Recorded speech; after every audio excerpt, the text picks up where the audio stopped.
We're going to talk a little bit about Trump's failed peace plan in the Middle East and what exactly it means for the region as a whole. Are we seeing a continuation of the Vatican's 1990 plans, or is this something entirely new?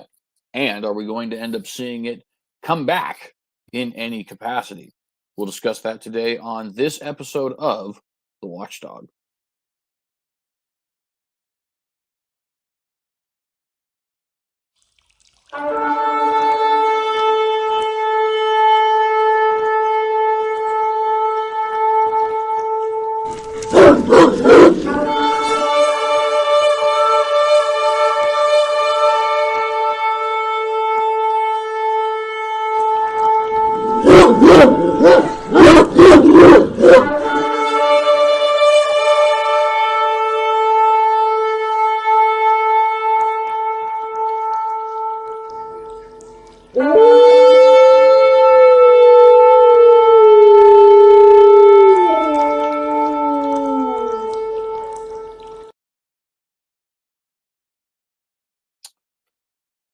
Greetings and shalom to you all, and welcome to this episode of The Watchdog. I'm your host, CJ Cox, here to tell you that we are indeed living in biblical times. And my friends, the times do get more and more interesting, do they not? We are currently in the midst of some very interesting happenings in the city of New York in terms of elections. Of course, still dealing with the fallout of the assassination of Charlie Kirk. Of course, still dealing with everything going on in Ukraine and in Israel, which we'll be talking about pretty much exclusively today, and many, many, many other things that we could discuss if we had unlimited amounts of time, but unfortunately, we do not have unlimited amounts of time. So I want to go ahead and talk to you about Israel today, but of course, before we do that, I want to go ahead and say shalom's all around to anybody who may be in the live chat. If you are here, please remember to like and share this video and consider subscribing to the channel if you have not done so. Hit that bell to get notified every time we go live. Remember, you can leave any questions, comments, criticisms, concerns, critiques, or anything of that nature in the comment section down below. I certainly appreciate anybody who is doing that. Also, if you would like to contribute to the work that we do here, you can do so either by subscribing to the Synagogue News Patreon. Let me know if you'd like to do that. I'll provide a link. Or by giving a one-time donation through our PayPal. And again, let me know. I will be happy to provide a link. Anybody who is deciding to help us out in those regards, thank you very much. You go a very long way to making sure that we can continue to do this kind of work. If you'd like to follow us on various social media platforms, you can do so. I am on Gab, Parler, Facebook, Minds, Twitter, MeWe, Telegram, and Truth Social.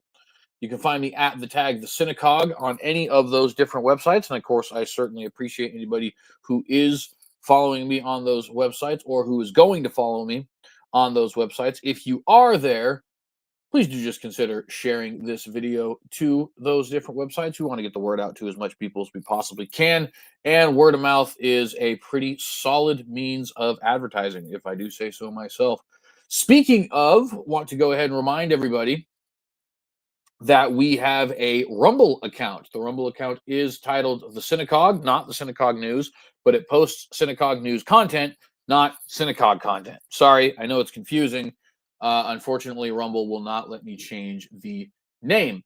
That being said, please do consider following us over on Rumble. It is incredibly important because, well, there's three things.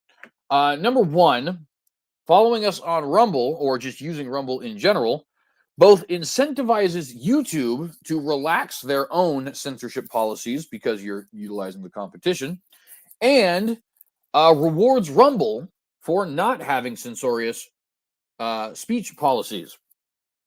So you kind of get a double whammy there, right? In the sense that you're punishing YouTube by using their what do you call that? Sorry, rivals. Rivals not really the right word. Rumble's not big enough. Using their opposition, right? You're challenging them by using the opposition, and therefore incentivizing them to actually stop being censorious over here. But on top of that, you're also rewarding their competition. That's the word I was looking for. You're rewarding their competition over on Rumble and showing them that it is actually worth it to have a new video streaming platform that actually respects people's free speech. So that's the first reason that you should follow us on Rumble. The second reason you should follow us on Rumble is because if any videos get taken down here on YouTube, they are posted immediately on the Rumble account. Say that again. If any videos get taken down on this channel, they will be posted immediately on the Rumble account. As a matter of fact, all videos, now that we've gotten everything figured out, all videos will be posted on the Rumble account that come from this channel. So if you guys are interested in watching this channel, you can actually do so on that Rumble account. But that becomes especially important if we have videos that are taken down here, right? Because if I have a video that's taken down for whatever reason here on YouTube, well, guess what? The only place you're going to be able to find that video is going to be on Rumble. I can't post it again on YouTube, right? No, I have to go to an alternative source, and Rumble is the source that we've decided to go with. So if we are worried about anything falling, right, or anything being removed or anything like that, well, then you have a backup. There's a backup plan. So that's a pretty dope reason to be following us over there as well. And then thirdly, there's always the possibility that this channel itself gets nuked. I doubt that very seriously at the moment. But you never know. You know what I mean? YouTube has been better since the election of Trump. You just never know. You know, they obviously think that the wind is blowing a certain way at this particular time. If they feel like the wind is blowing the other direction at some point in time, then channels like this may actually find themselves struggling yet again.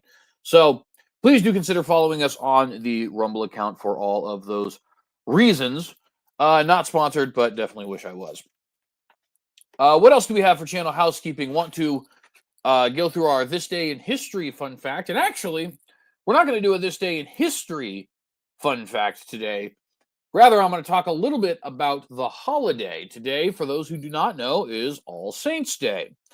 You should know that because last night was All Saints' Eve, or All Hallows' Eve, or Hallow-even, right? Halloween.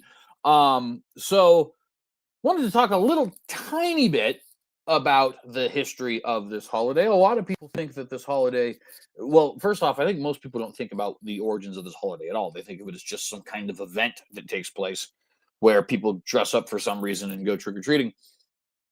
A lot of other people will tell you that this holiday is somehow related to paganism, or if they're a little bit more informed, but still nevertheless misinformed, they'll say it is a byproduct of the Roman Catholic Church, circa whenever they decide that the Roman Catholic Church founded this holiday, right? But actually, neither one of those things are true. The Halloween holiday is not pagan, nor is it demonic in its origins or anything like that, nor is it Catholic. The Halloween holiday, actually, fun fact, is a Christian holiday, and in fact, it's even one of the universal Christian feasts, so named because every denomination on the planet celebrates it. And the reason every denomination on the planet celebrates these holidays is because these holidays are so old that they actually pre-exist any schisms or denominational labels, right?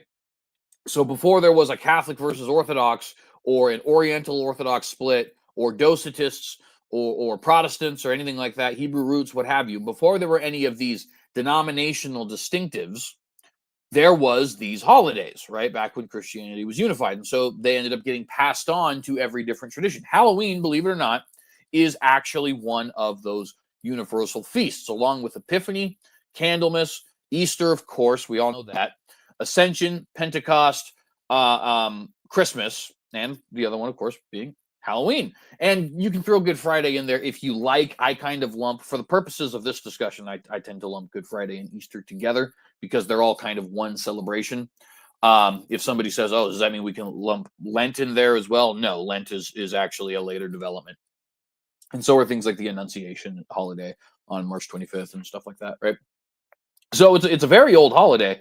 Dating back at the very least 1,700 years. Our earliest record of Halloween, or more properly of All Saints' Day today, November 1st, It is November 1st, 2025, by the way. I forgot to mention that. Dates back to Edessa, believe it or not, 1700 years ago. And for those of you who are not geographically inclined, Edessa is not in Rome. In fact, Edessa is not in Italy. In fact, Edessa is not in Europe, technically, unless you consider Turkey to be part of Europe. I personally do not. Yeah, in the 300s, 1700 years ago, in Edessa, we have record of Christians celebrating All Saints' Day. Now, they originally celebrated it on May 13th. May 13th eventually became more associated with Mariology a couple hundred years in the future.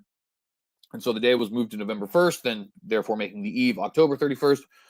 But the point of the holiday was, early Christians would honor the day of a saint's martyrdom.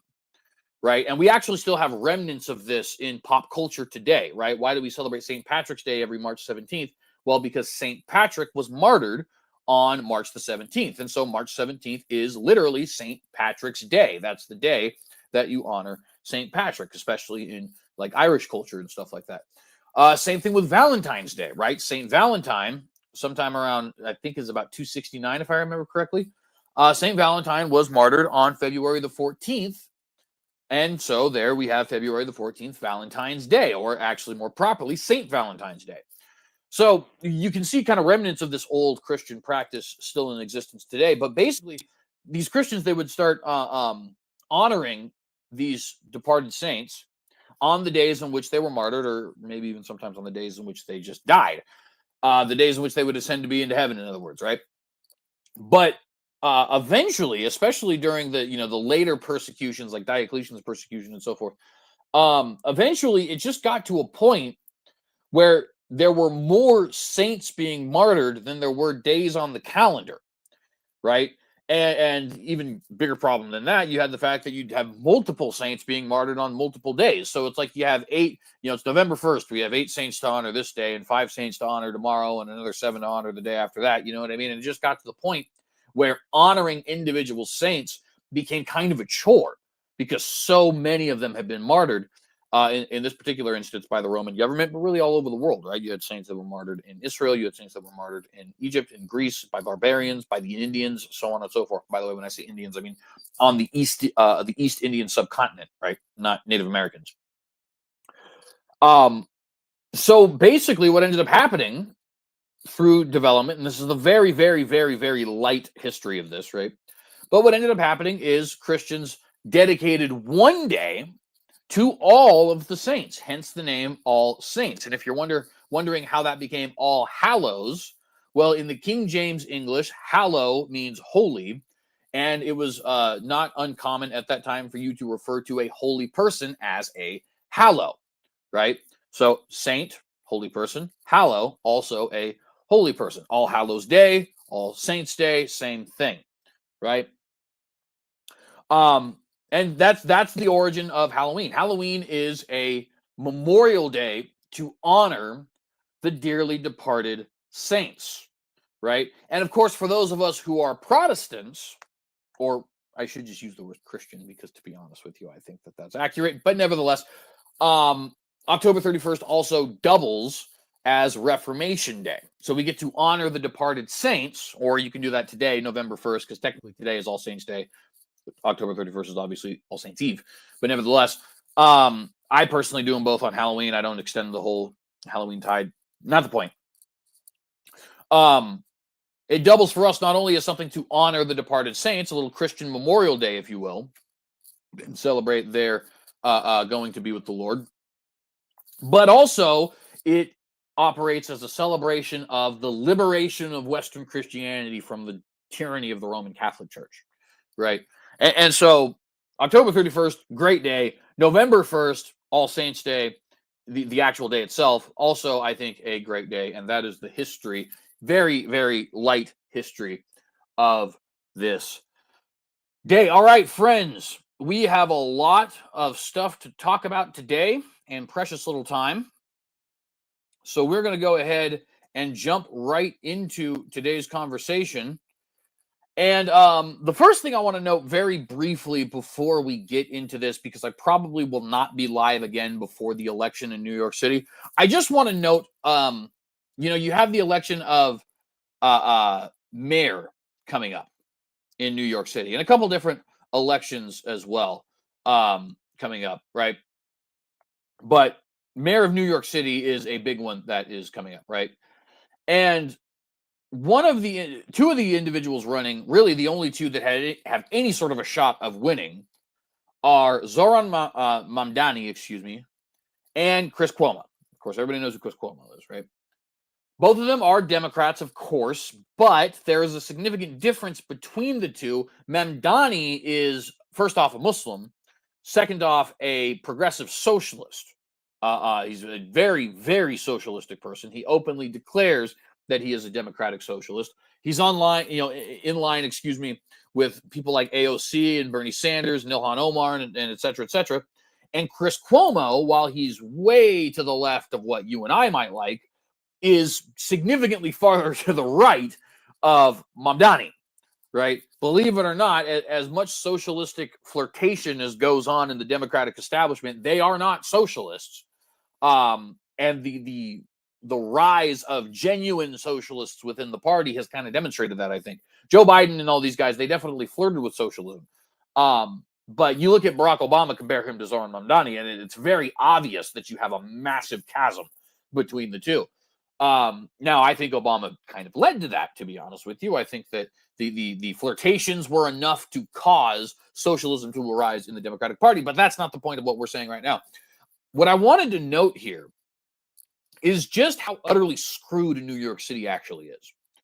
When your choice is between a corrupt sexual predator in Chris Cuomo, who is responsible for the deaths of tens of thousands of New Yorkers as he famously shoved elderly folks into old folks' homes and refused to let them leave during the COVID-19 pandemic, right?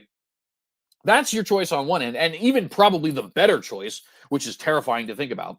And your choice on the other end is a radical progressive socialist, a Muslim who has ties to Islamism, a batty-eyed nut job progressive who you cannot trust. And those are really, and yes, there is a Republican running, but I don't even know his name. He has no shot of winning.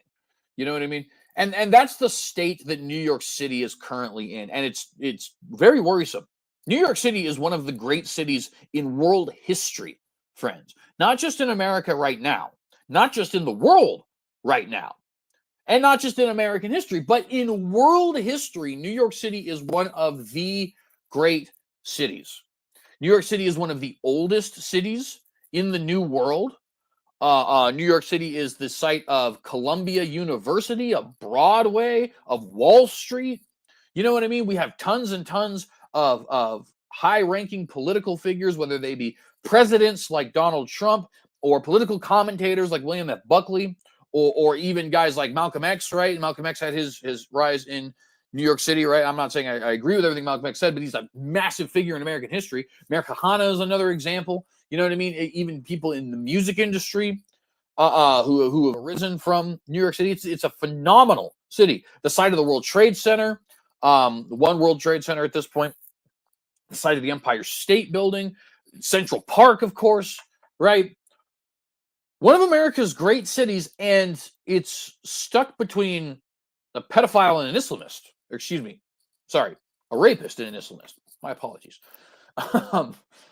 And that's just that's the state this city is in. No pun intended. And what makes the matter worse, in my opinion, is the fact that this is the city where 3,000 Americans, well, to be fair, you have to subtract those who died in United 93 in the Pentagon and so on and so forth. But for the sake of argument, 3,000 Americans died in a violent Islamist terrorist attack 24 years ago. 24 years ago. Is that not insane?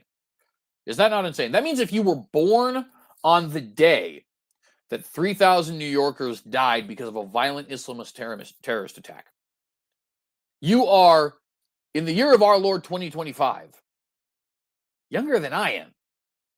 And y'all always give me crap about being so young. 24 years old, right? And there are flocks of 24-year-olds and 25-year-olds and 26-year-olds and 22-year-olds and etc. who are going to go to the polls. Hopefully he doesn't win, but nevertheless, they're going to go to the polls and vote for Zoran Mamdani in the same city that Islamists attacked and scarred for the rest of American history. I mean, that's insane to me. That's absolutely positively insane. I'll be perfectly honest with you. I don't think Muslims should hold public office in this country. I'm not saying it should be illegal for them to do so, because I think that would actually be maybe a bridge too far. But we as citizens should see, oh, that guy's a Muslim, and say, no, sorry, not voting for him. We should do the same thing, of course, with Hindus, but, we got Kash Patel running the FBI right now. I digress on that matter. This is supposed to be a Christian country, and yet we got all of our positions in New York City is about to be filled with a Muslim. We got a pagan running the FBI. Vivek Ramaswamy is one of the most popular individuals on the right. Y'all can say what you want about me. I don't care. Okay. Call it bigoted. Don't care. I don't mind. Yeah, sure. It's a little bigoted. Christianity is true. The other ones aren't. It's that simple. Also, this is a Christian country. You can respect the traditions that we have in this country, or you can leave. It's also that simple, right? Muslims should not hold public office anywhere in this country. Sharia law is cancerous, quite frankly. Sharia law is at complete and total odds with biblical law and with Western civilization, which is founded upon biblical law. It's really founded upon common law, which is founded upon biblical law, but I digress.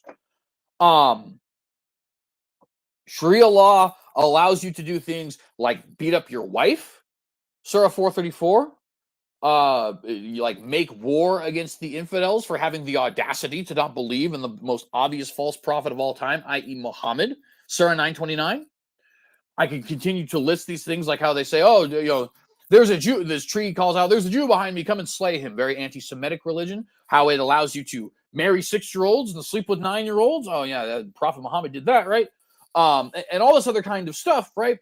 Islam is completely and totally at odds with American culture, with American society, with Christianity, with the Judeo-Christian ethic, if you want to call it that, right?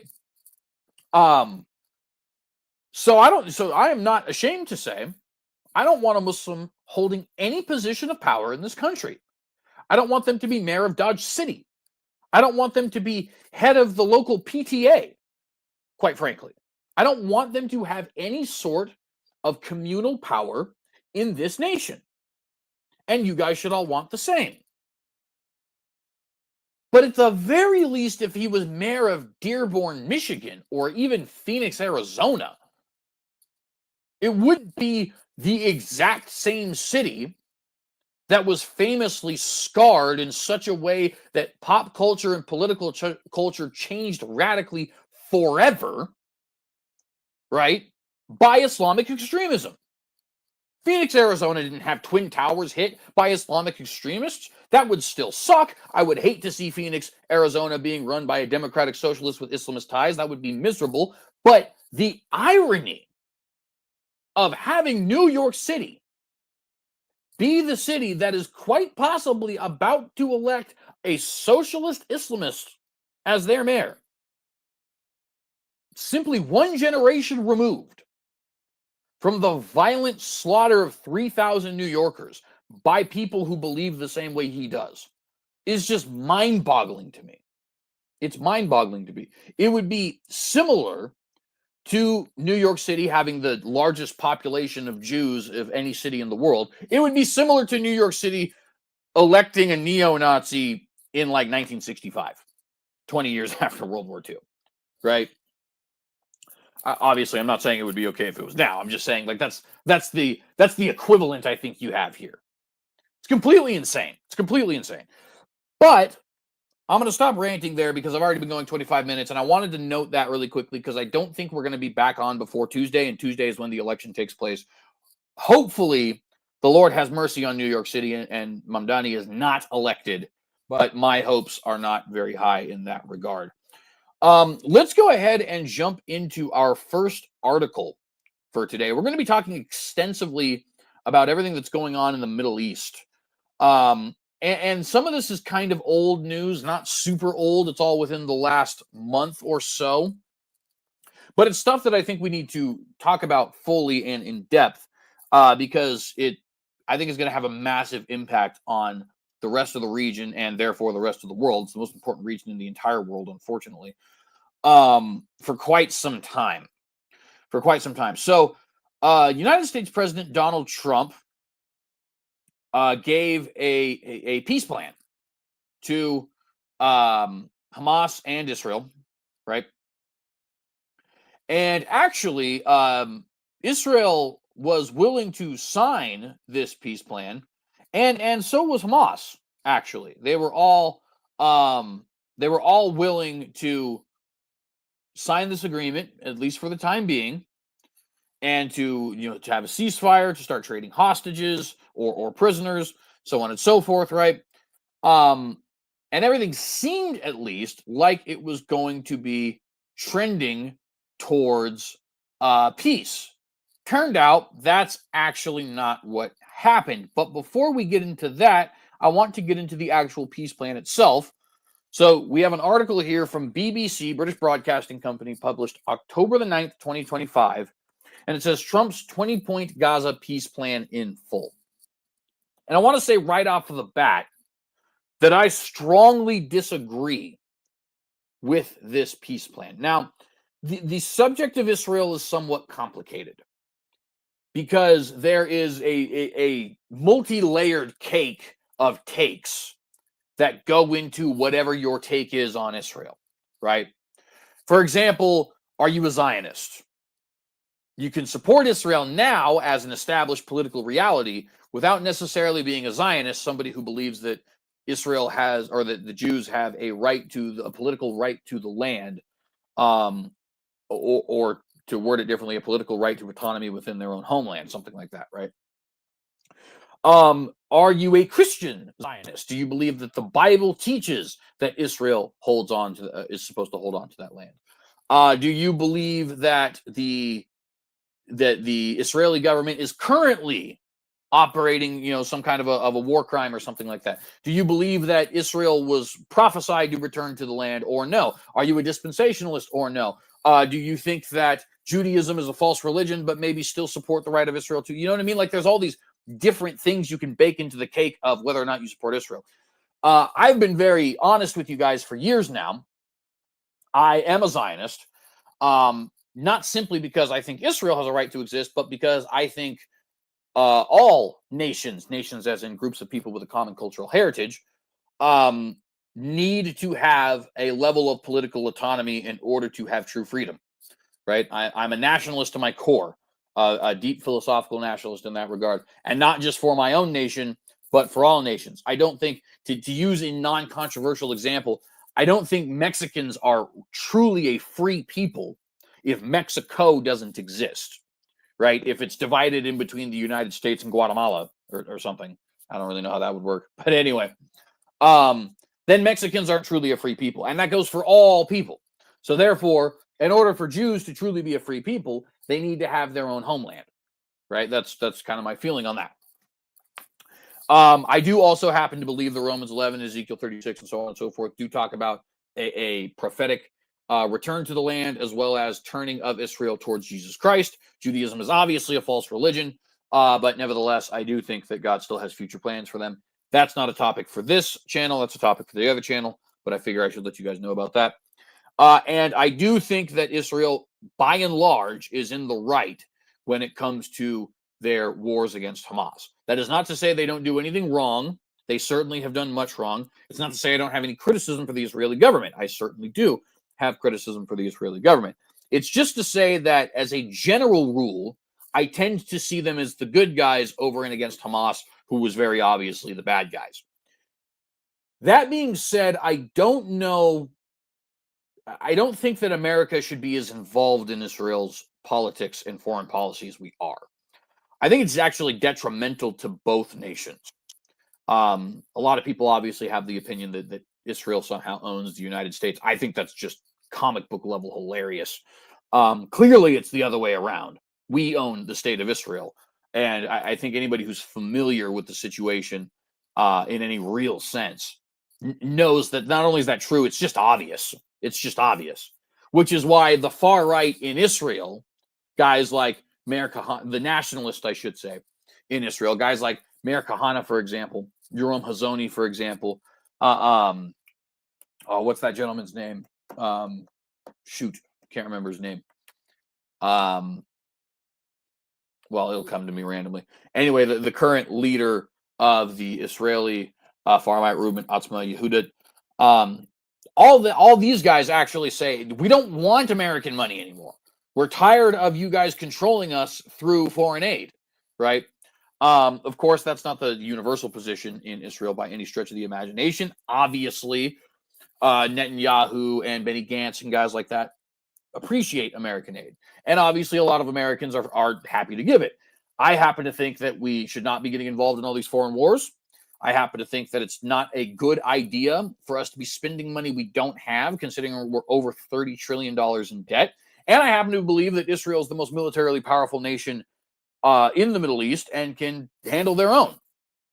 If it becomes necessary that we defend our ally for some reason or another, then we could talk at that point.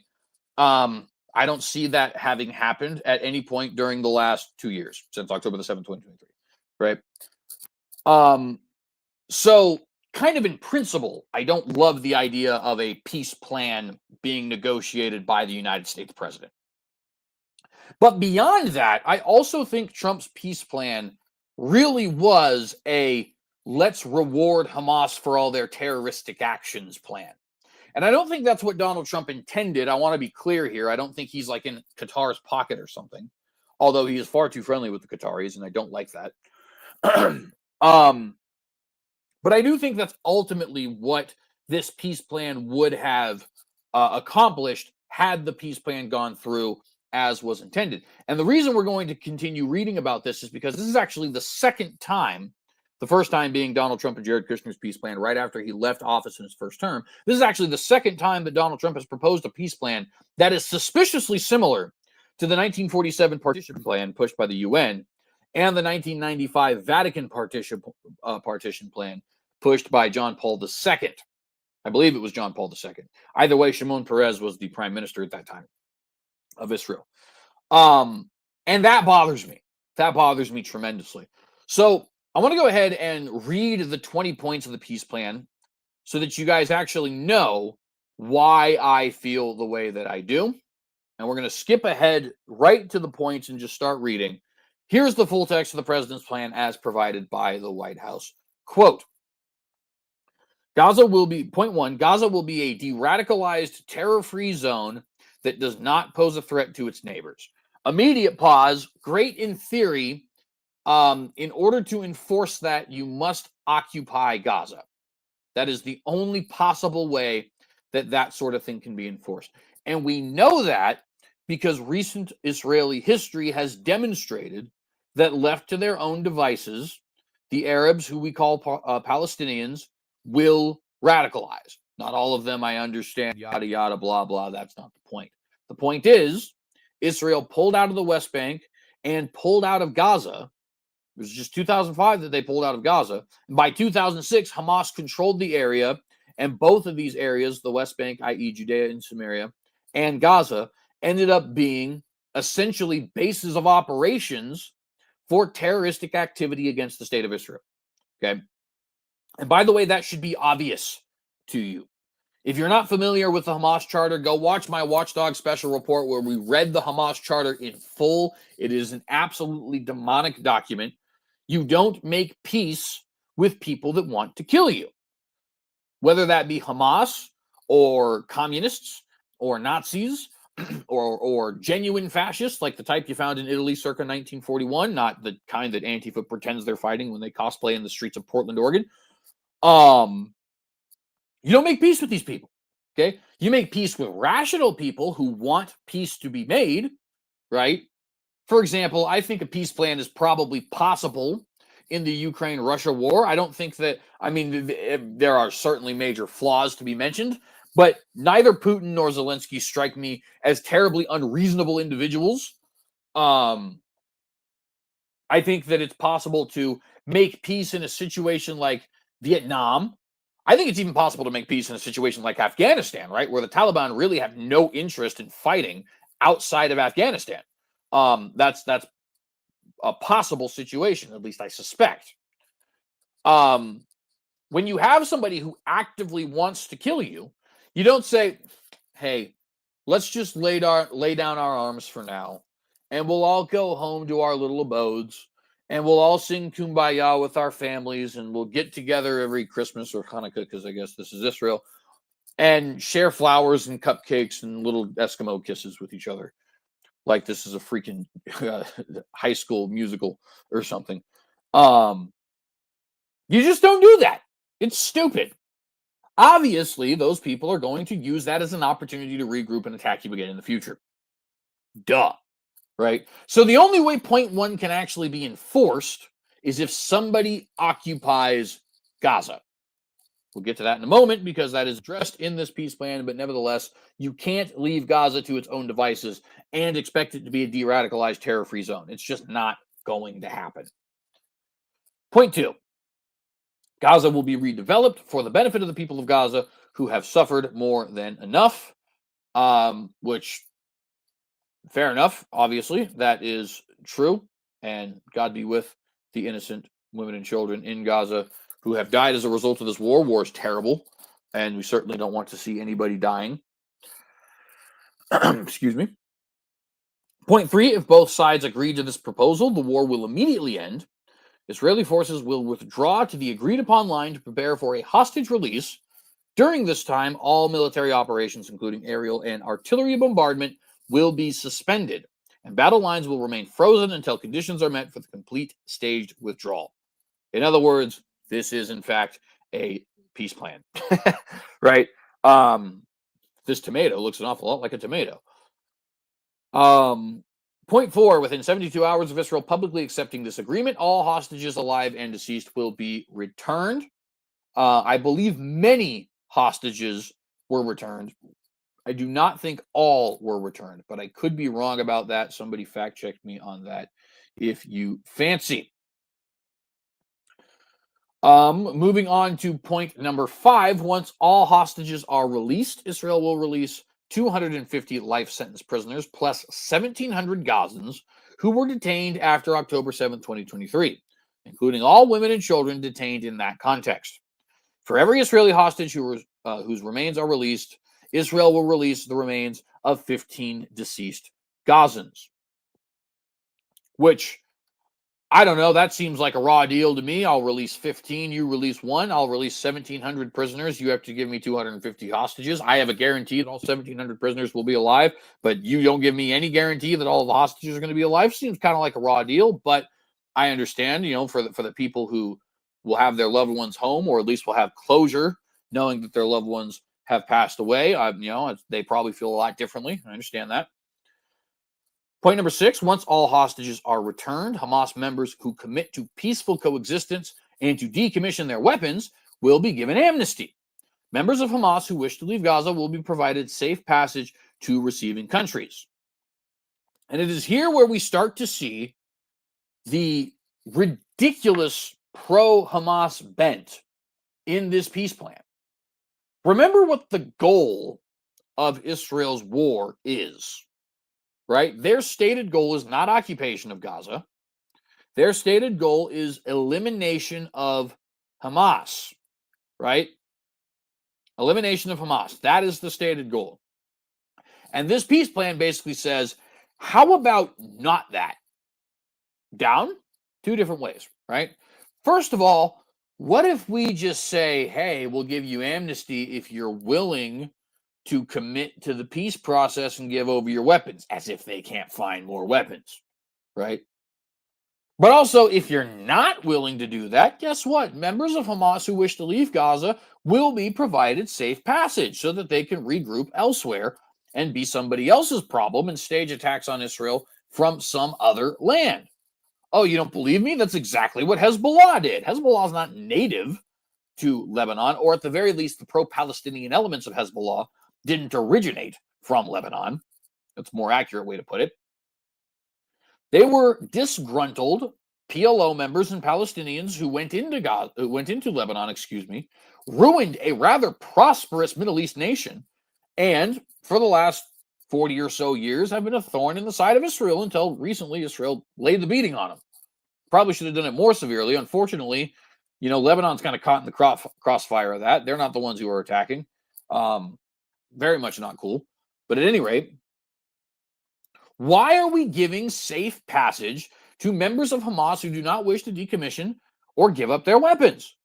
And why are we trusting those who decommission and give up their weapons to actually be peaceful and to coexist with Israelis and Jews within the land of Israel? I don't buy it.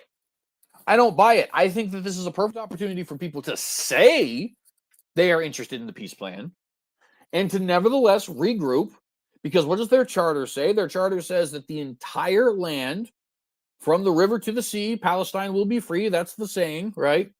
The entire land, including Israel proper, will be taken by Arabs who follow the Islamic faith. That's the goal. These people just stop believing in the goal all of a sudden? I doubt it. I doubt it. Point 7, upon acceptance of this agreement, full aid will be immediately sent into the Gaza Strip. At a minimum, aid quantities will be consistent with what was included in the January 19, 2025 agreement regarding humanitarian aid, including rehabilitation of infrastructure like water, electricity, and sewage, rehabilitation of hospitals and bakeries, and entry of necessary equipment to remove rubble and open roads. No commentary necessary there. Pretty straightforward. Point 8, entry of distribution and aid in the Gaza Strip will proceed without interference from the two parties through the United Nations and its agencies and the Red Crescent, in addition to other international institutions not associated in any manner with either party. Opening the Rafah crossing in both directions will be subject to the same mechanism implemented under January 19th, 2025. Under the January 19th, 2025 agreement, excuse me.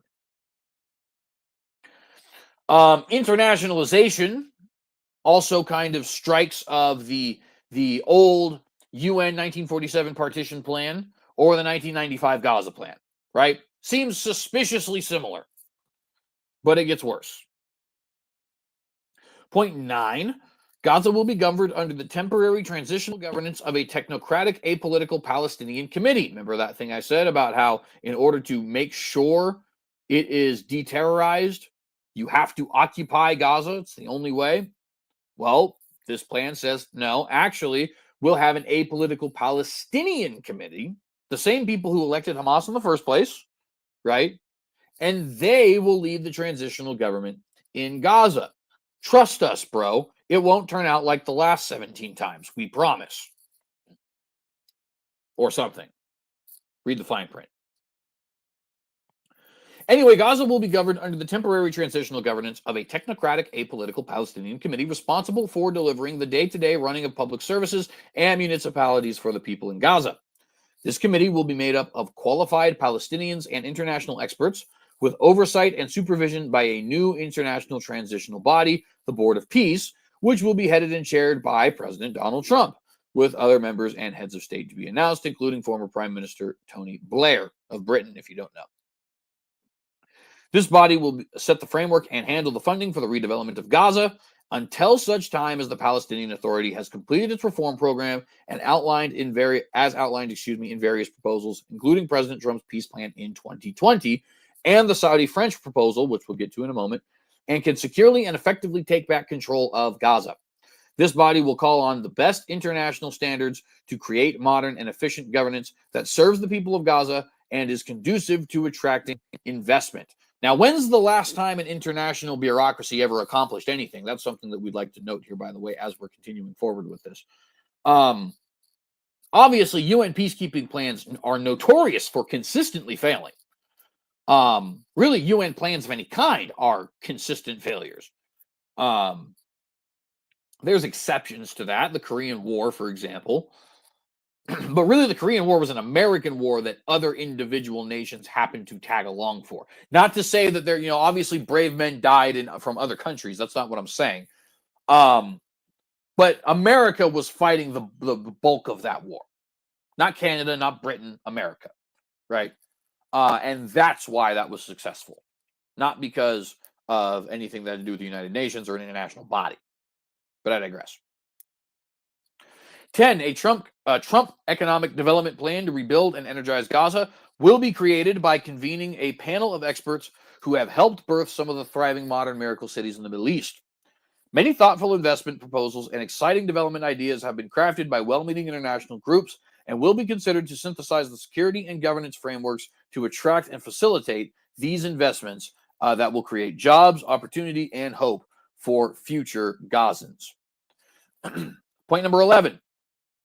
A special economic zone will be established with preferred tariff and access rates to be negotiated with participating countries. Point number 12. No one will be forced to leave Gaza, and those who wish to leave will be free to do so and free to return. We will encourage people to stay and offer them the opportunity to build a better Gaza. Remember that point he talked about earlier where he said members of Hamas will be guaranteed safe passage out?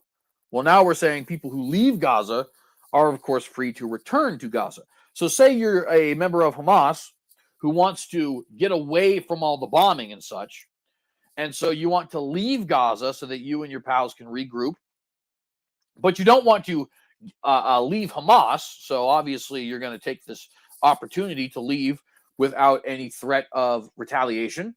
And then, hey, what do you know? You actually have a right of return, so you can just come back as soon as you're regrouped, you and your pals, and start the whole process over again, right?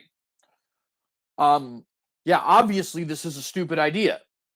Obviously, this is an opportunity to allow Hamas to regroup, to re-strengthen, and to return back to the fight, as they will obviously inevitably do. Point 13, Hamas and other factions agree to not have any role in the governance of Gaza, directly, indirectly, or in any form.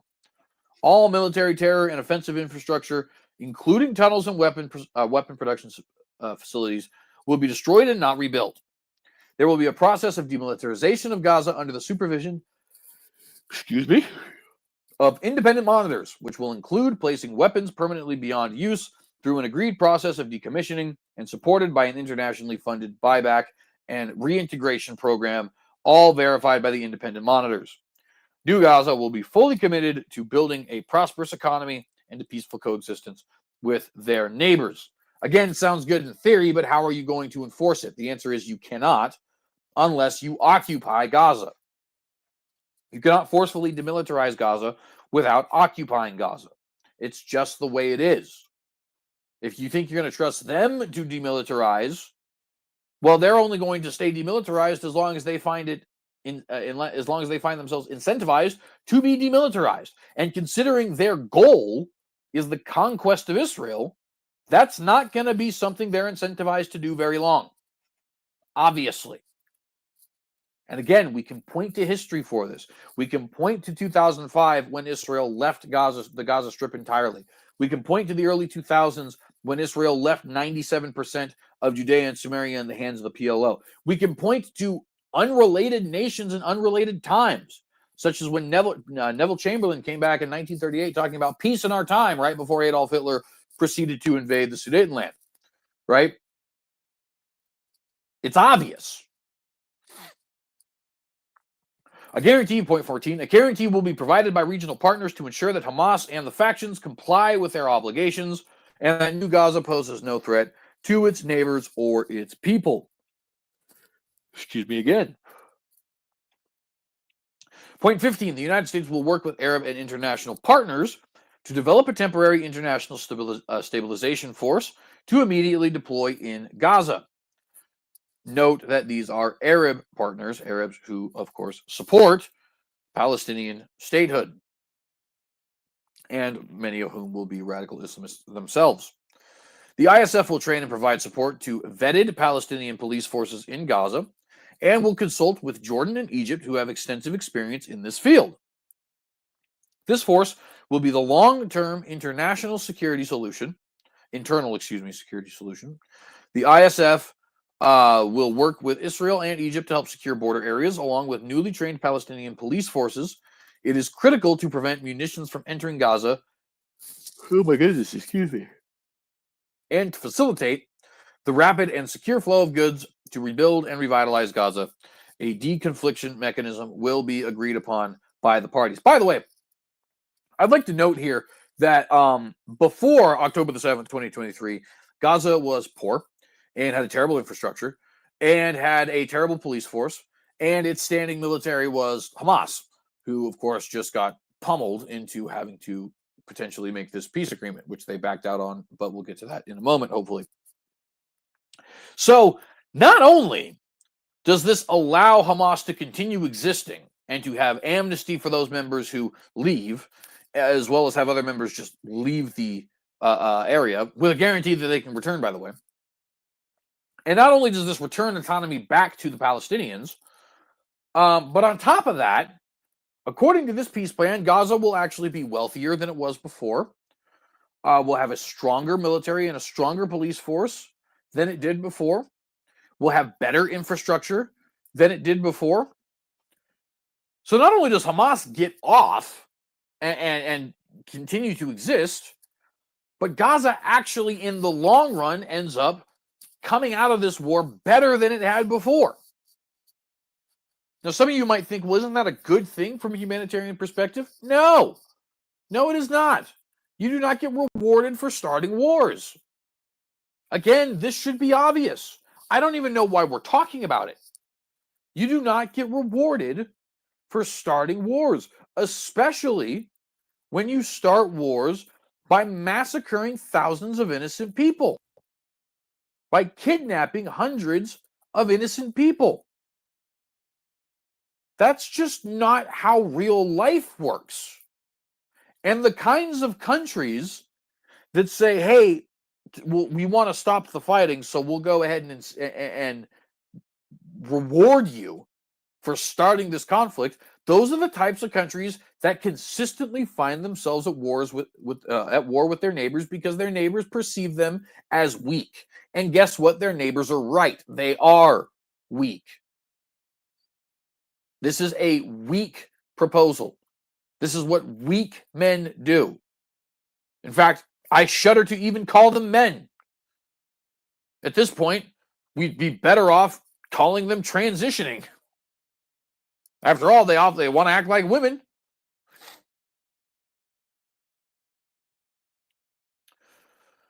Continuing, point 16, Israel will not occupy or annex Gaza.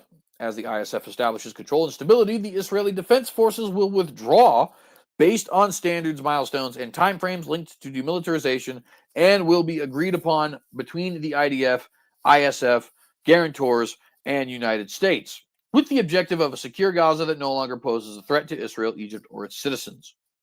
Practically, the IDF will progressively hand over Gazan territory it occupies to the ISF according to an agreement they will make with the Transitional Authority until they are withdrawn completely from Gaza, save for a security parameter presence that will remain until Gaza is properly secure from any resurgent threat. Of course, you guys know my opinion. I think that Israel should just annex the land, but that is just me.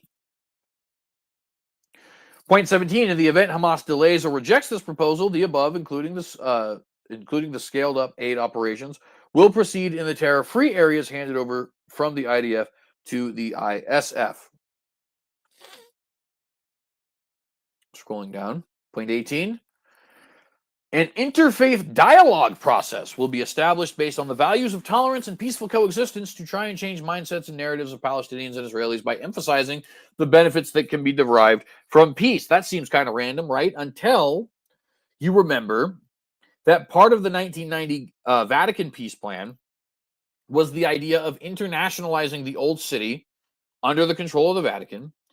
And in 2014, Shimon Peres, the same prime minister of Israel in the 90s, who was making this deal with the Vatican, in 2014, Shimon Peres went to Pope Francis and said, I want to establish a United Nations of religions, and I think you should head it.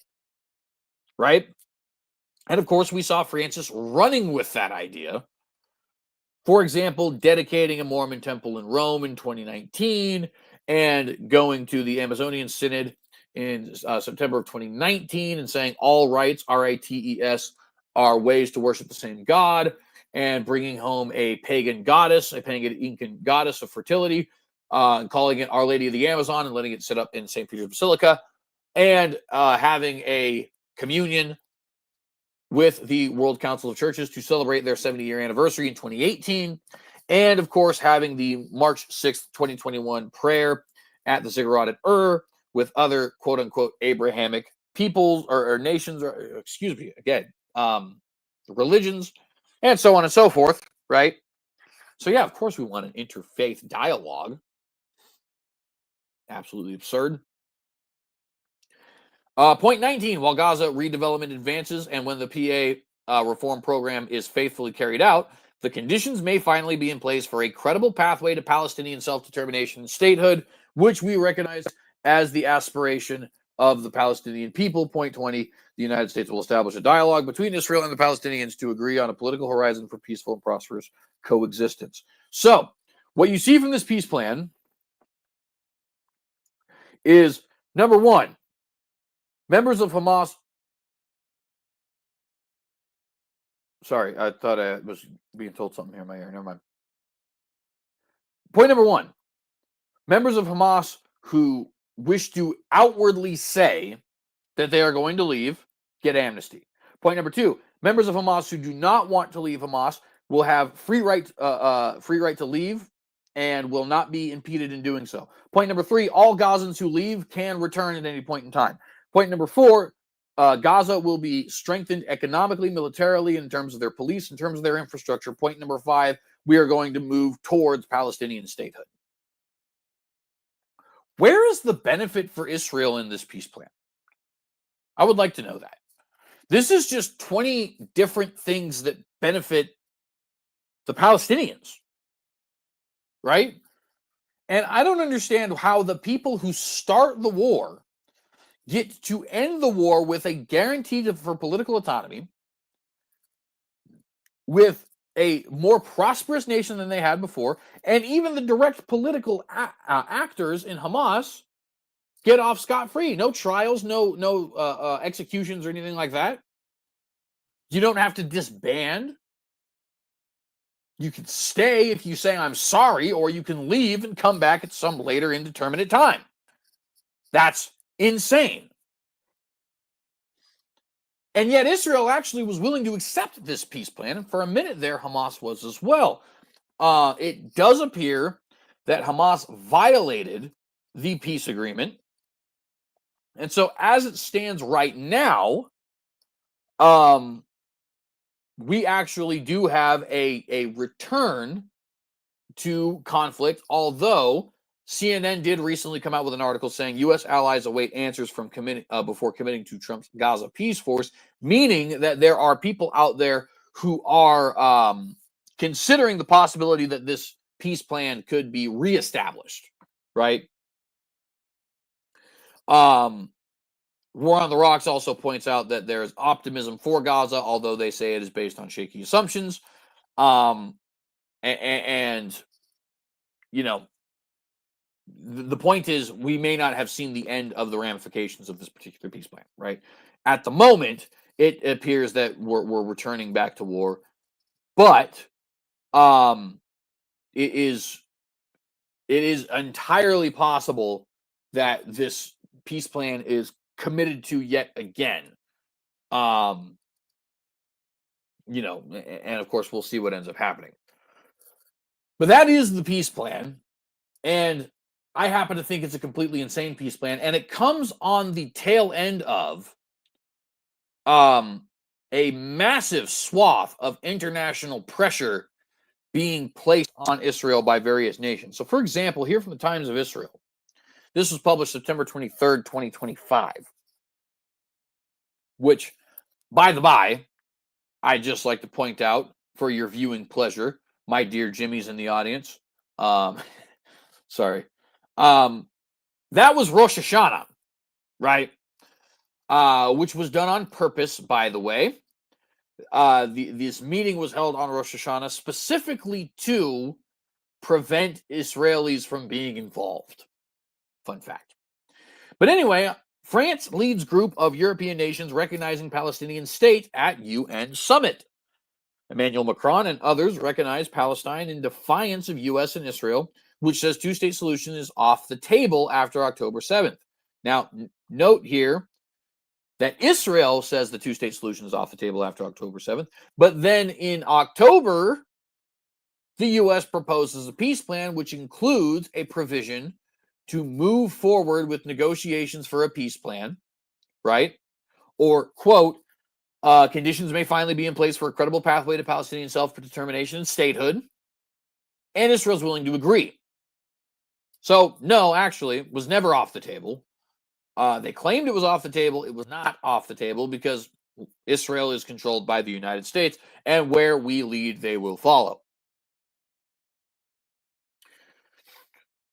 French President Emmanuel Macron on Monday. This would be, of course, the Monday of September 22nd, right? So just keep that in mind. French President Emmanuel Macron on Monday formally announced Paris's recognition of a Palestinian state during a UN conference his country co-hosted along with Saudi Arabia, which also saw Palestinian Authority President Mahmoud Abbas makes the case that his government is prepared to lead that future state in both the West Bank and Gaza. Macron was joined by the leaders of Belgium, Luxembourg, Malta, San Marino, and Andorra, who issued similar announcements at the conference aimed at promoting a two-state solution. The United Kingdom, Australia, Canada, and Portugal have made their own announcements recognizing Palestine the day before. That would be September 22nd when they made their announcements. This, of course, came September 23rd. The gathering demonstrated overwhelming international support for the Palestinian cause and the unprecedented state of isolation that Israel finds itself in. Sorry, scrolling down. Where's my mouse here? There it is. That Israel finds itself in less than 2 years after Hamas's October 7th attack, in which some 1,200 people were killed and 251 hostages abducted. Which, again, isn't that a crazy note? They attack Israel, kill 1,200 innocent civilians, and the international community says, you know what we should do about this? We should give them a state. That'll make it all better. Complete nonsense. Really, they should lose what little autonomy they have in Gaza. That's what a sane nation would do, right? If hypothetically Hawaii became independent or semi-autonomous and then attacked the United States, you know what the United States would do? Get rid of that semi-autonomous nature. Yeah, we'd annex it immediately. And of course we would. That's what you're supposed to do. The United States joined Jerusalem in boycotting the conference, the only major world power still in Israel's corner as the Gaza war drags on, and as the death toll crosses 65,000, according to unverified figures from the Hamas-run health ministry, which do not differentiate between civilians and combatants. Excuse me.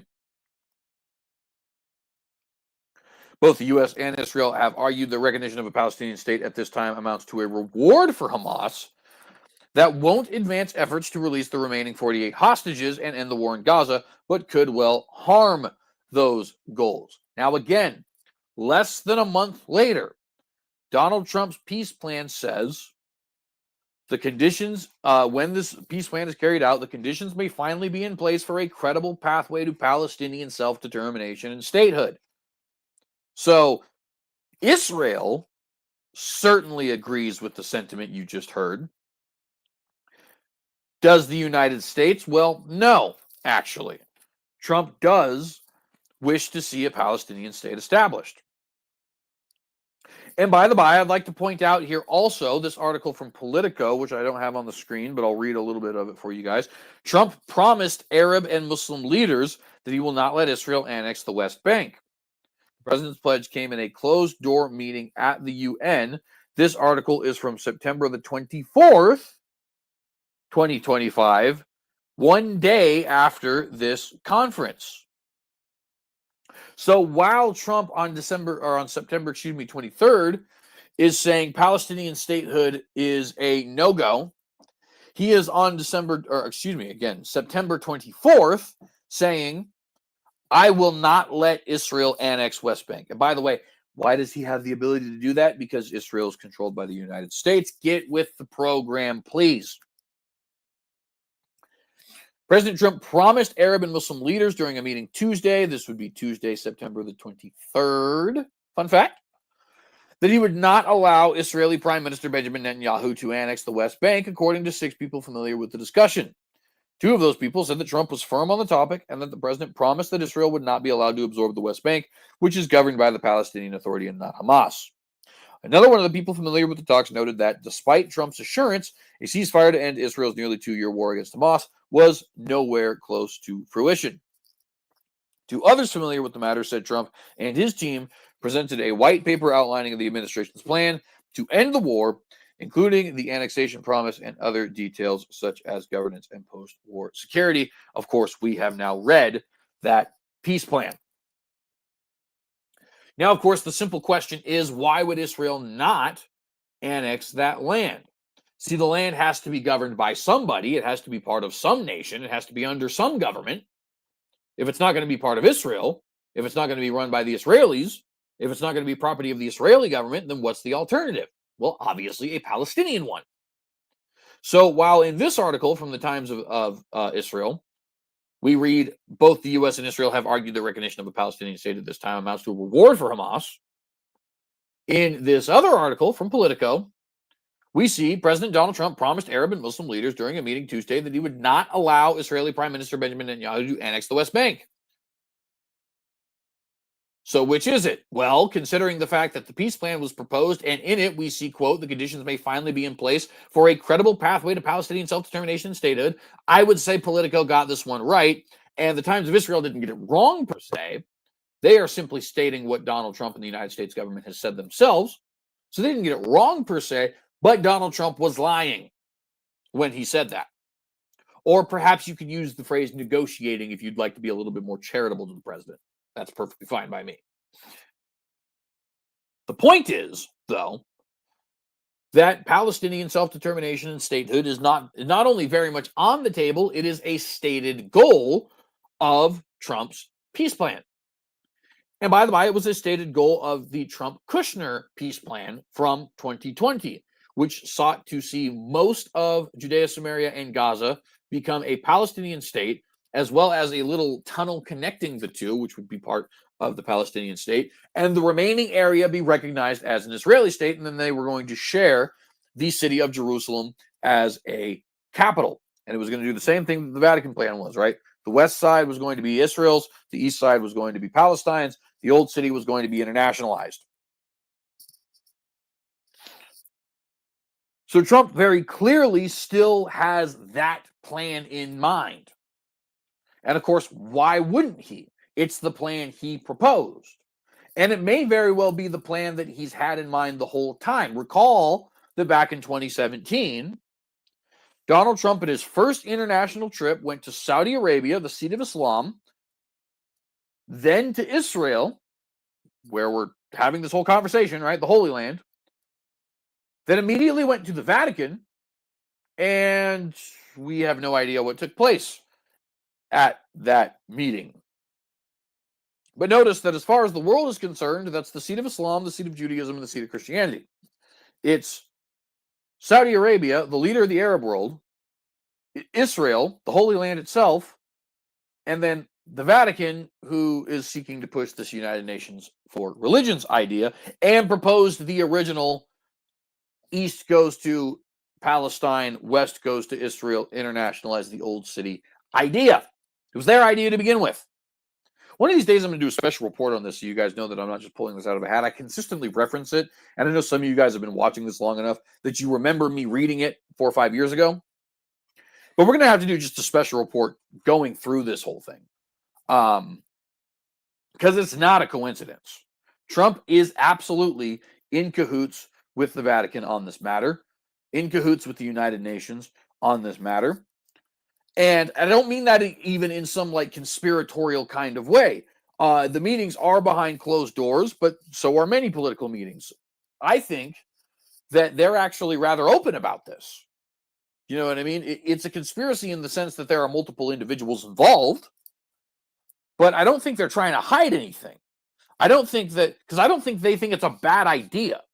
You know what I mean? Like, you only hide stuff because you fear either that it's an evil idea or that others will perceive it as a bad idea. But they don't actually have anything to fear in that regard, right? So it's not as if this is like connecting dots that aren't there, right? Like Candace Owens taking the picture of the alligator and connect in a children's connect the dot book and writing a Star of David or a beehive, maybe, because apparently a communist bee cult of transgenders shot Charlie Kirk, so that the subversive Mormon TPUSA could be led by his in the pocket of Israel wife. I don't know. Candace Owens completely lost the plot. Candace Owens has lost the plot to the prequel, and the plot to the spinoff all at the same time. But I digress. This isn't connecting dots that aren't there. We're just reading their own quotes. We're saying, hey, the partition plan in 1947 sounds an awful lot like the Vatican's, which sounds an awful lot like the Kushner one. Trump's actions seem like he is still interested in that plan. For example, he does not want Israel annexing Gaza. He does not want Israel occupying Gaza. He is promising nations that he's not going to allow Israel to annex Judea and Samaria. And he's saying, look, if we can move forward with this peace plan, we can start to discuss a credible Palestinian state. Sounds an awful lot like Jay's betting 1,000 here. I don't mean to brag or anything, but tune into the Watchdog, guys. Anyway, moving forward,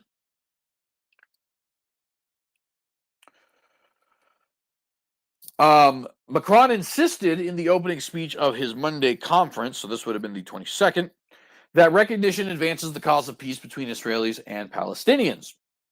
He began his speech by first calling for the immediate release of the hostages, followed by an immediate ceasefire.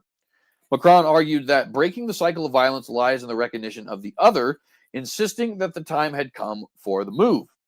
He acknowledged that Hamas's October 7th attack is an open wound for Israelis and our universal conscience, reiterating Paris's unequivocal condemnation of the onslaught. Macron said France will never forget the victims and stop fighting against anti-Semitism, but while Israel has made important military gains against Hamas in the war that ensued, he asserted Jerusalem's response has gone too far. Quote, nothing justifies the ongoing war in Gaza. Nothing. On the contrary, everything compels us to end it immediately, end quote. He highlighted the atrocious conditions of the hostages, saying that he held families of captives, that he held the families of captives Aviatar David and Nimrod Cohen in his arms. And by the way, the hostages he's talking about there are the Israeli hostages, right? But he says a life is a life, citing his meetings earlier this year on the Egyptian-Gazan border with Palestinian civilians wounded by Israeli airstrikes. And by the way, just for the record, in case anybody is confused about my position on Palestinian victims here, they first off, they do exist. There are, in every war that has ever taken place, there are innocent civilians caught in the crossfire. And as good human beings, and especially as Christians, for those of you who share my faith, we should desire that that does not take place. So there's a manner of speaking in which I agree with Macron here, in so much as that I don't want Israeli civilians suffering, and I don't want Gazan citizens suffering. I don't want women and babies suffering, or children otherwise suffering, right? I don't want young men suffering, for that matter. I think a lot of what's taken place in the Gazan war is necessary, not all of it, but I think a lot of it is necessary, unfortunately, in order to ensure peace long term. I am of the belief that somebody needs to win this war in order for there to be anything remotely resembling a long-term peace, which really would be more like a long-term ceasefire, in my opinion, because I don't think you're ever going to see true peace in the Middle East until Christ returns, if I'm being perfectly honest with you. But I do think you can see a cessation of hostilities, which is not quite the same thing, but at the very least, nobody's dying. And the only way for that cessation of hostilities to take place, I think, is if somebody wins and wins decisively. And I have history on my side here, by the by. If you look at Israel's peace quote unquote, with Egypt and with Jordan and with Syria, it came after Israel pummeled them. And it was very clear who had won the war, right? If you look at our own peace with Germany and Japan, it's because we pummeled them. We won, and it was clear we won, right? Think about now Afghanistan or Vietnam, these wars that dragged on forever that we ended up losing or fighting to a standstill, if you'd like to put it that way, and still don't really have amicable relations with those nations. It's not a coincidence. You need to win, right? You need to render your enemy incapable of fighting and then dictate to them the terms. And long term, that is what will be better for everybody, including Gazans. Less Gazans die if Israel decisively wins the conflict. It's a lot of pain in the immediate, but long term, I believe it will be better. Anyway. Macron argued the international community bears collective responsibility for the lack of peace between Israelis and Palestinians. Quote, worst could still come to pass, end quote, he said, warning of potential Israeli expulsion of Palestinians to Egypt, the death of hostages, and Israeli annexation of the West Bank. And the first and third of those things, I actually think, are the true path to peace. I think expelling the Palestinians who don't want to pledge allegiance to the state of Israel and annexing both Gaza and Judea and Samaria, I think is the best path for peace. Like I said, it will be immediately painful, but I think long term, both sides will be more prosperous as a result of that. Quote, we have reason to believe, end quote, that the Abraham Accords and the Camp David Accords could be at risk of collapse due to Israeli actions, Macron added. I don't know why the quote ends there. I assume that they're just kind of paraphrasing what he said. And anyway, referring respectively to a series of 2020 normalization agreements between Israel and the Gulf states and the 1970s peace treaty that Israel and Cairo signed. Cairo is the capital of Egypt, for those who don't know. Several weeks ago, a top Emirati official, that would be the UAE, United Arab Emirates, officially told the Times of Israel that Israeli annexation of the West Bank would be a red line for Abu Dhabi that would end regional integration. Saudi officials have also reportedly warned of significant consequences from annexation. And let me go ahead and actually briefly read from a different article in that regard. If I can find it here. Where is it?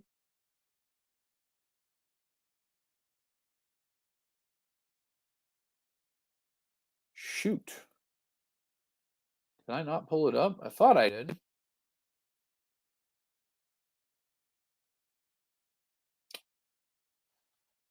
Well, that's unfortunate, but I can find it very quickly, so that's okay. Let's see here. Sorry for the pause here, guys, but I want to read from this article for you. Shan't be but a moment. In the meantime, please remember to like and share this video and consider subscribing to the channel if you have not done so. Hit the bell to get notified every time we go live. Remember, you can leave any questions, comments, criticisms, concerns, critiques, or anything of that nature in the comment section down below. Also, if you'd like to support the work we do here, hopefully this is your favorite political pundit, or political talk show, please do consider giving either to the Patreon for as much or as little as you like monthly, or giving a donation through the PayPal. I greatly appreciate anybody who is deciding to do those things. Yeah, I just think that would be super cool of you if you decided to do that. All right, here is the other article. And it says, France, Saudi Arabia, lead group of give warning. France, Saudi Arabia give warning to Israel. Any form of annexation is a red line. Okay, any form of annexation is a red line. So, what exactly does that mean? Who knows? At the very least, we do know that it would mean an ending of normalization between the Gulf states and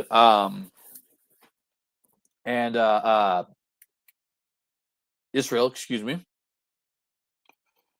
That sentiment is primarily coming from the United Arab Emirates, but Saudi Arabia has also echoed similar sentiments. And really, that's the big kahuna there, right? What you want normalization is normalization between Israel and Saudi Arabia. The rest of the nations are kind of like cherries on top, to be honest with you. No disrespect to them, but it is a fact, especially because of the threat of Iran. But I digress. Back to the article. Oh, you know what's funny? This is actually a hyperlink. I legitimately could have just clicked on that hyperlink and it would have taken me to the article I was looking for. That's hilarious. Anyway, moving forward. Quote, we must do everything possible to preserve a two-state solution, end quote, Macron said. Another quote, this is why I declare today that France recognizes the state of Palestine, end quote, he added to thunderous applause in the UN General Assembly Hall. Quote, recognition takes nothing away from the rights of Israel. He asserted, claiming the move marked a defeat of Hamas and those who harbor anti-Zionist obsessions. Excuse me. We could continue to read, but you guys get the point. This came directly before everything that you saw in that Trump peace plan that we were reading, right? And so think of all the things you have going on here, right? On Rosh Hashanah, September 23rd, you have a meeting of you know the UAE and Saudi Arabia and France and Andorra and all these nations, and they say we recognize the Palestinian state, and the UAE and Saudi Arabia say if you annex the West Bank, it is a red line. And that same day at a summit, Donald Trump says, "I will not let Benjamin Netanyahu do that. Don't worry," right? And the day before that, numerous nations like UK and Canada and Portugal, they all recognize the Palestinian state. And then within a month, Trump is proposing a peace plan that allows Hamas to continue to exist and escape Gaza, and explicitly says we are going to push forward for a Palestinian state, right? And even though that peace plan has fallen through so far, recent reports indicate that there is cautious optimism surrounding the peace plan, and that there is even discussions between Donald Trump and Arab allies for establishing this ISF security force, right? Which I guess is kind of a redundant statement, right? I'm Jay from the Department of Redundancy Department, but I digress. And I've done a lot of digression in this episode, but I hope you guys are picking up what I'm putting down here, right? The current international consensus, including from the United States, is that we should reward Hamas for what it has done. We should reward Gaza for what it has done. We should give them a more prosperous nation. We should let Hamas go free, and we should reward them with a possibility to form a legitimate state.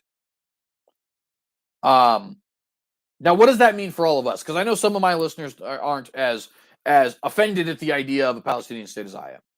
So what does that mean for the rest of us, right? Well, it means that the longtime staple of the Watchdog is pretty close to coming to fruition, right? What have I been saying for years? Number one, a two-state solution is coming.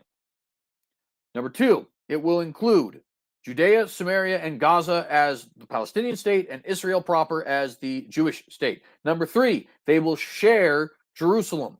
West Jerusalem will be the capital of Israel.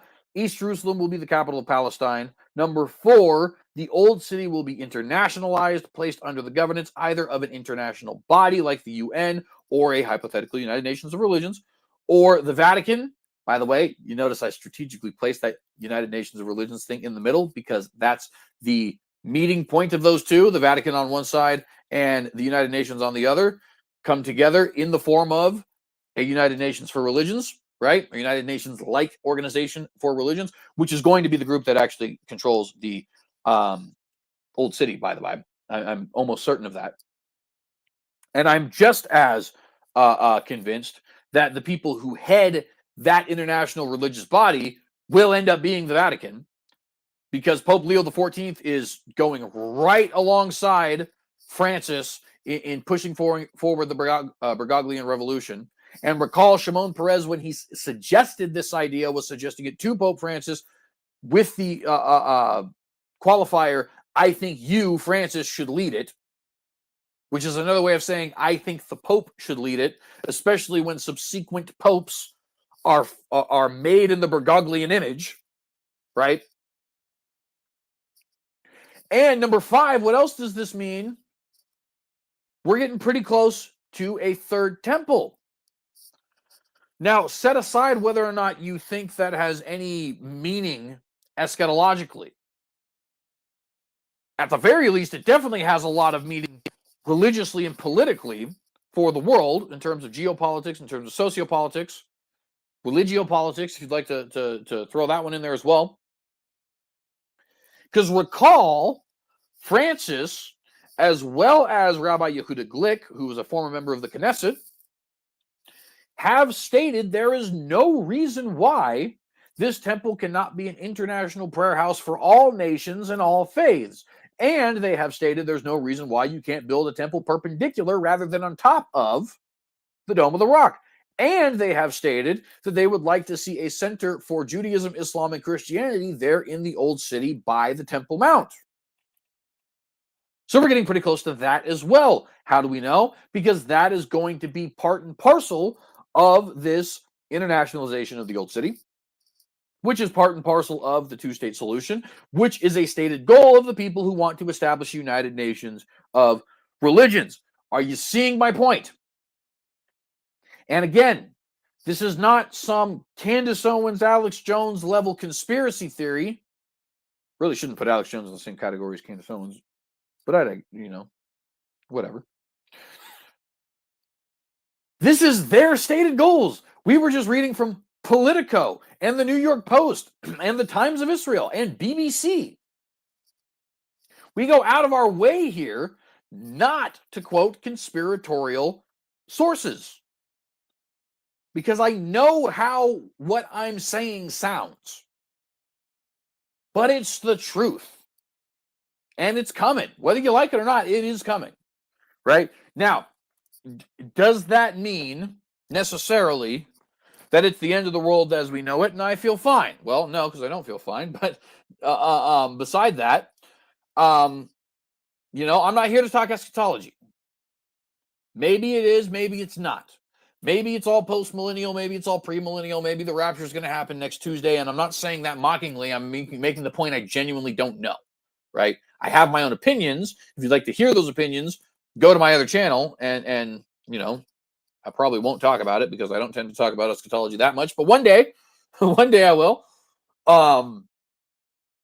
Nevertheless, regardless of what we think eschatologically, this is very likely coming down the pipes. And I don't think it's a good thing. I think it is a step towards international governance, which is very problematic in my opinion, and further liberalization in this country and indeed in the world. Quick rapid fire before we get out of here. Charisma Magazine says Temple Institute declares prophetic moment on the Temple Mount. This is from October 25th, 2025. The Temple Institute in Jerusalem announced on Facebook that the shofar has been sounded on the Temple Mount, a moment that carries with it immense prophetic meaning.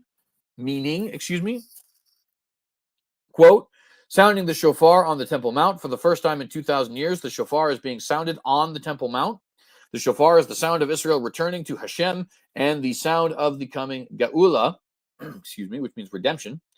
And it shall come to pass on that day that a great shofar shall be sounded, and that the lost in the land of Assyria and those exiled in the land of Egypt shall come, and they shall prostrate themselves before Hashem. Hashem, it means the name. It's a name in Judaism for God. on the holy mount in Jerusalem, end quote, Isaiah chapter 27, verse 13. And then they add, do not despair, it is happening. Remember, this comes from the Temple Institute. The Institute's declaration, it is happening, carries weight beyond symbolism. For many Jews, it reflects a growing conviction that the rebuilding of the temple is drawing nearer. Such a development would almost certainly require Israel to assert greater control over the Temple Mount, one of, if not the most contested religious sites in the world. The brief but emphatic phrase suggests that what was once seen as a distant hope is now viewed by many as an unfolding reality. And I would like to say I disagree with Charisma Magazine here when they say it would require Israel to assert greater control over the Temple Mount. As I've been stressing in this episode, I don't think that's true. I think it would require an international consensus to be reached that would likely be reached if an international body was able to control the old city and if the temple was built in such a way that the Dome of the Rock was in fact not destroyed, which I think will very likely happen. But nevertheless, wanted to let you guys know about that real quick. Also from Science Daily, September 21st, 2025, could these strange rocks be the first true evidence of life on Mars? Summary, in Jezreel's crater, Bright Angel Formation, Perseverance, the name of a rover, has found rocks rich in organic molecules and minerals linked to microbial metabolism. Their arrangement hints at redox reactions that resemble Earth's life-driven chemistry. While not proof of Martian life, the findings qualify as potential biosignatures and make the stored sample a top candidate for return to Earth. I wanted to note this because it is becoming more and more popular for mainstream guys in governments and sciences to claim that aliens exist, or that they might exist, or that we're finding evidence, or that this strange comet Atlas 3I is actually potentially an alien mothership. It's not, and you can just dismiss those right off the bat. I'm going to be perfectly honest with you. If aliens land in my backyard and come off the spaceship and say, take me to your leader, I'm still not going to believe in aliens. Because there are so many other possibilities that it could be. Aliens don't exist. Okay, they don't exist. But it is becoming more and more popular for people who are supposed to be authorities to say that they do, in fact, exist. So just keep that in mind as the world keeps on spinning. Last point here in our rapid fire. New York City woman who sucker punched pro-life activist won't be prosecuted as Manhattan District Attorney Bragg's office admits to botching case. Bragg is the name of the district attorney, by the way. She's not bragging that the office admitted to, to botching the case. Breonna J. Rivers has been facing second-degree assault charges for the April incident, which took place in Harlem, while Savannah Craven Antayo was interviewing her. But a court dismissed the case in July after DA Alvin Bragg, sorry, I thought Bragg was a woman, my apologies, after DA Alvin Bragg failed to turn over evidence to the defense team on time. Craven Antayo is now looking into filing a lawsuit against Rivers, a legal rep for the victim said. Now, I don't know if Alvin Bragg did this on purpose or not. There's really no way to know. But isn't it interesting when somebody assaults a pro-life activist in New York City? Well, nothing actually happens. Nothing takes place. They botch the investigation. They just don't get the evidence in time, right? Meanwhile, Kyle Rittenhouse is having to fight for his life for having the audacity to protect it. As is Daniel Penny for having the audacity to protect other individuals, and so on and so forth. It's just amazing. Just amazing to me that, the Proud Boys are a terrorist organization, despite having never committed any acts of terrorism. But these violent leftists, for some reason, we can't get proper designations of them until very recently. It took Charlie Kirk literally being murdered in front of a crowd of 3,000 people to get Antifa designated as a terrorist organization. Completely insane. But here we are in New York City, and apparently you're just allowed to assault pro-life activists giving you interviews in New York City because Alvin Bragg will not give the evidence in time. So, wanted to note that too. Our enemies are in power, unfortunately. That's pretty much all we have for tonight, friends. If you like this video, please remember to like and share this video. Again, Please consider subscribing to the channel if you have not done so. Hit that bell to get notified every time we go live. Leave any questions, comments, criticisms, concerns, critiques, anything of that nature in the comment section down below. And we're going to go ahead and get out of here. I want to remind you to be watchdogs. I want to remind you to be vigilant. Think like a Neanderthal, as we like to say here. And ask yourself the question, in the face of Armageddon, will you compromise